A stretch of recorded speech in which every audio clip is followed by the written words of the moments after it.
8:09, welcome back. You're with AM thanks to our partner Wildbean Cafe. It's been 2 weeks since Warner Brothers Discovery released its proposal to shut Newshub down, and nearly 1 week since TVNZ revealed its proposal to cancel Sunday, Feir Go, the Tonight and Midday bulletins. With the depletion of news media and current affairs for Kiwis to consume, what does this mean for the future of news and TV programming in New Zealand? Broadcasting Minister Melissa Lee joins us this morning. Good morning, Minister. Good morning, Melissa. What progress did you make yesterday at Cabinet in terms of any initiatives to assist media?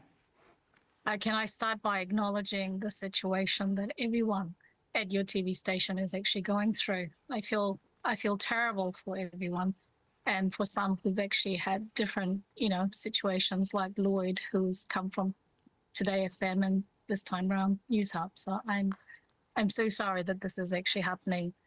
In terms of cabinet process, I had a wide-ranging conversation about broadcasting and the media sector, and I have been working with my officials to try and see what government can potentially do. There are levers that ministers can actually sort of work on, but some of them require legislation and regulation. And so I'll be taking a paper to Cabinet in the coming weeks. Okay, so we're still weeks away from presenting any advice on levers, and then yet pulling those levers would be after that.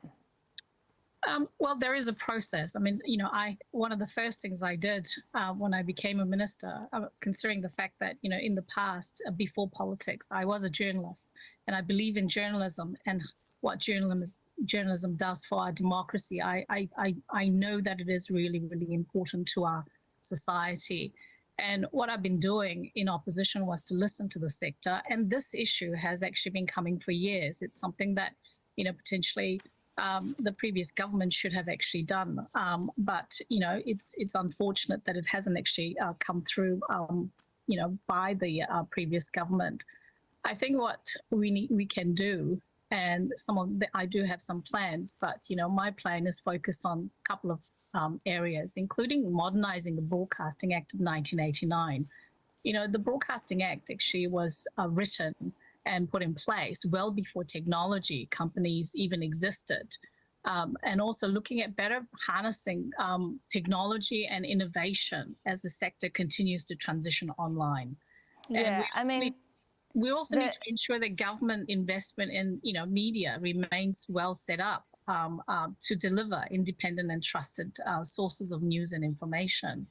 The thing is, Minister, that to think that Newshub is a linear TV business is to misunderstand actually what the business Newshub is, because we have a website, we have an app, we have streaming services, we've done radio, we've done podcasts.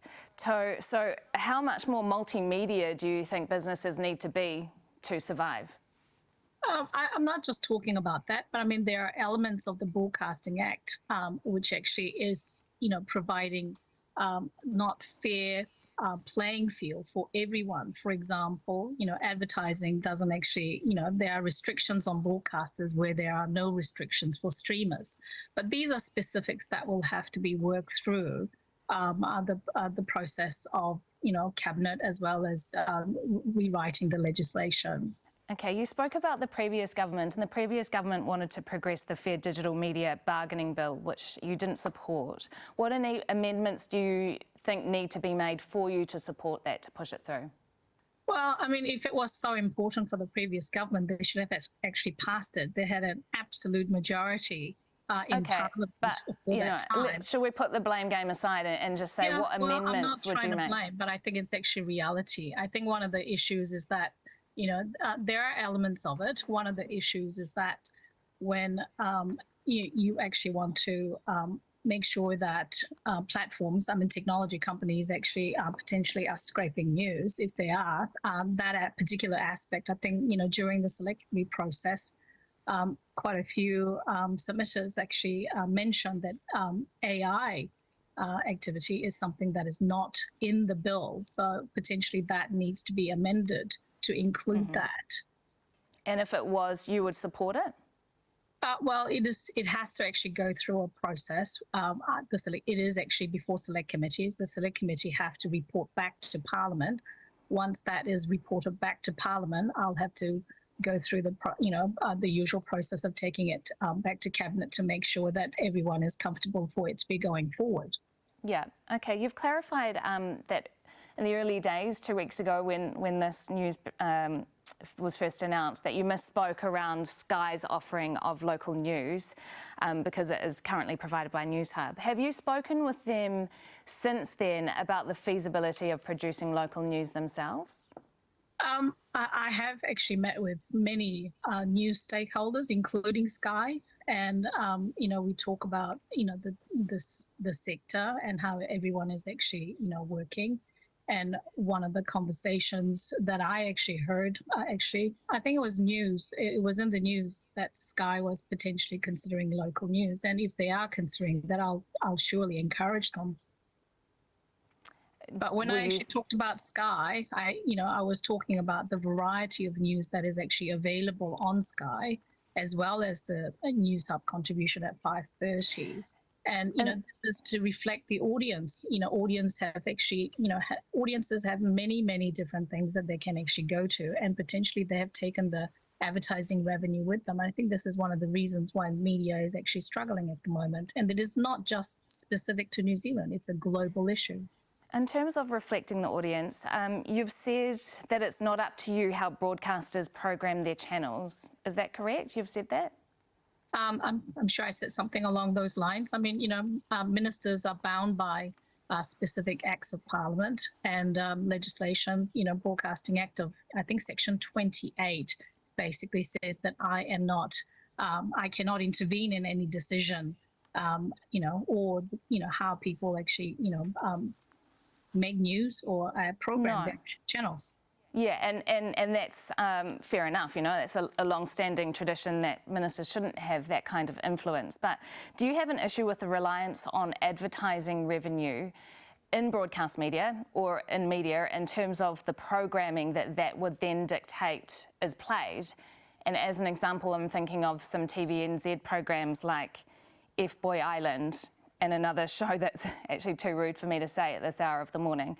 But, if you're relying on advertising revenue to dictate programming decisions, does that concern you? Well, I might have my own views about specific programs, but I do not think that it is actually something that I can wade into, because the decision for programming is actually specifically up to the leadership and the board of TVNZ, just like it is for TV3 Newshub. Programming is a commercial decision. Do you think that Asia Down Under would have been made and screened in a wholly commercial system? No, but I mean, that was specifically targeted for ethnic communities, and it was funded through New Zealand On Air. And New Zealand On Air plays a very important role where they actually fund programs that are potentially not commercially viable, but it is actually of interest and actually provides a service to New Zealanders. And, social cohesion actually comes into one. Special interest areas actually comes into the value that they actually put on the programs that they actually fund. Government actually puts in some close to, I think, $300 million a year to provide funding for programs. And I think it's a good thing. Do you think then that funding should be extended to include the kind of current affairs programs that are getting cut? As I said, I have my own views as to what could be done, but even New Zealand On Air operates at an arm's length from me as Minister of Media and Communications. Their funding decisions are their own, and I cannot influence or interfere in the process. You can assist though, right? You can, as broadcasting minister, you have some say. And I know that this has been important to you, because in your maiden speech, you said there must be a mandate to provide and support local programming to foster identity issues, because without it, our children will never be empowered. I mean, are you saying now that you actually don't have the influence that you hoped you would in your maiden speech? Well, I think these are some of the things that I wanted to, not interfering in the process, but these are some of the mechanisms. Yeah, no, I know what you're saying. I mean, I find it extremely frustrating as well, because I as minister, cannot influence or interfere in the process of programming. But I think, going forward, one of the things that I'd like to look at in the review of the Broadcasting Act is there a way that we can do some of this work that you're talking about, but, without interfering, without giving direction, mechanisms on how we actually fund certain programs. I mean, these are things to actually talk about, but I can't go into the actual detail of what I'm actually taking to Cabinet until the Cabinet process is actually done. Okay, I just want to talk to you about the Newshub Archive, in which there is 35 years of not just New Zealand history, but personal history of families who have shared their stories with us of heartbreak. People have shared stories of rescues, achievements on the world stage in sport and in business and in arts, science. What steps are you taking to make sure that that archive is going to be transferred into either public ownership or access? That specific thing, I think you're right. It is very valuable. And I know for a fact that there's a bit of conversation happening, I think, with Minister for Arts, Culture and Heritage. So I haven't actually been part of that conversation, but, I would urge the archives to potentially capture all of those very valuable footage, because, as a former producer and as a former, television person, I see value in a lot of these historical footage that we have. Not just for us, but as I said, for New everyone. Zealanders. Yes, yeah. Exactly. It is part of our history, and I think the archiving is very, very important. Would you consider that there would be need to be government assistance, potentially government funding, to make that happen? I haven't actually had a conversation about this, so potentially there might be a conversation with Minister for Arts, Culture and Heritage, but I'm not. Finally, Minister, we really appreciate your time this morning, and you have been generous with it. But I just want to ask, we have tried almost every day, every weekday in the last 2 weeks to ask you to come on and have this conversation, which I think has been pretty reasonable. Is there a reason why you hadn't agreed to that until now? Well, I think I have actually done several interviews, and but just not with Newshub, not with Lloyd actually has my phone number, and I've never actually received a phone call. Look, sorry.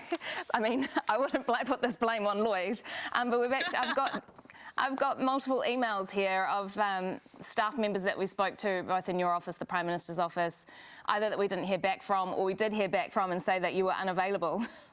Well, there are numerous requests for interviews, and I can't do all of them. I have actually done quite a few, and I have been available in Parliament, as I'm going into the House before question time or going into caucus. I have spent a substantial amount of time talking, like, for example, last Thursday, talking about the TVNZ announcement.